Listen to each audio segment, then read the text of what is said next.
چنانچہ حدیث مبارکہ میں فرمایا خصلتان لا یحصیہما عبدا الا دخل الجنہ وہما یسیر ومن یعمل بہما قلیل۔ سبحان اللہ۔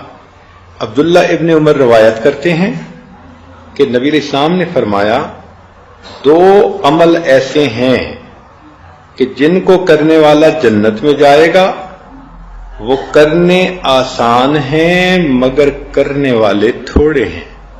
اللہ اکبر!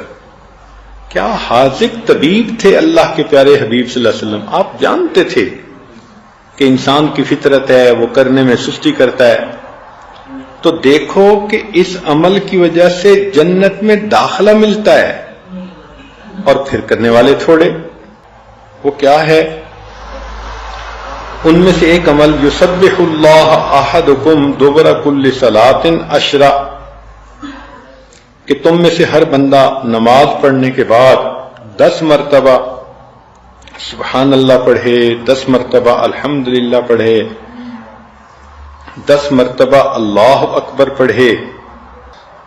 تو اگر اس نے 30 مرتبہ یہ پڑھا تو 5 نمازوں میں 150 ہو گئے، اور فرمایا کہ ہر نیکی کے بدلے 10 نیکیاں، تو گویا 1500 نیکیاں مل گئیں۔ اب اللہ کی شان کہ پڑھا تو 30 مرتبہ ہر نماز کے بعد، لیکن نام اعمال میں 1500 نیکیاں لکھی گئیں۔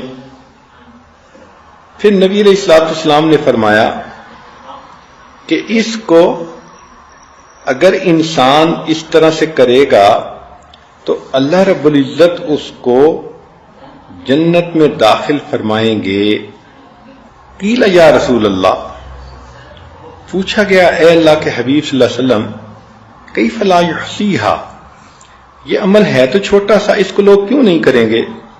قال صلی اللہ علیہ وسلم، نبی علیہ السلام نے فرمایا کہ یأتی احدکم الشیطان وہو فی صلاتہ فیقول له اذکر کذا واذکر کذا ویأتیہ عند منامہ فینومہ، چنانچہ جب وہ نماز پڑھے گا تو شیطان آ کے کان میں پھونکے گا فلاں کام کرنا ہے، تو وہ اس کو پڑھے بغیر اٹھ جائے گا مصلی سے، اور جب نیند کا وقت آئے گا تو سونے سے پہلے اس کو پڑھنے کی بجائے اس کو نیند غالب کر دے گا۔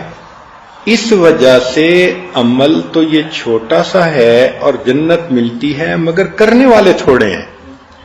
اب دیکھیں نبی علیہ السلام کی بات 100% صحیح۔ ہم نمازیں تو پڑھتے ہیں مگر نماز کے بعد اذکار کوئی نہیں ہوتے الا ماشاء اللہ۔ خوش نصیب عورتیں ہوں گی جو تسبیحات فاطمہ ہی پڑھ لیتی ہوں، اور کئی تو آیت الکرسی بھی نہیں پڑھتی، حالانکہ اتنی اہمیت ہے اس کی۔ اور یہ باقی اذکار یہ تو ذہن میں خیال ہی نہیں جاتا۔ تو ذرا نماز کا سلام پھیرا اور شیطان نے خیال ڈالا میرا فلاں کام رہ گیا، فلاں، بھائی جہاں 10 منٹ نماز میں لگے تو 5 منٹ اور سے ہی۔ تو تسلی کے ساتھ نماز کے بعد کے ان اذکار کو کرنا چاہیے تاکہ اللہ تعالیٰ اس کے بدلے ہمیں جنت عطا فرما دے۔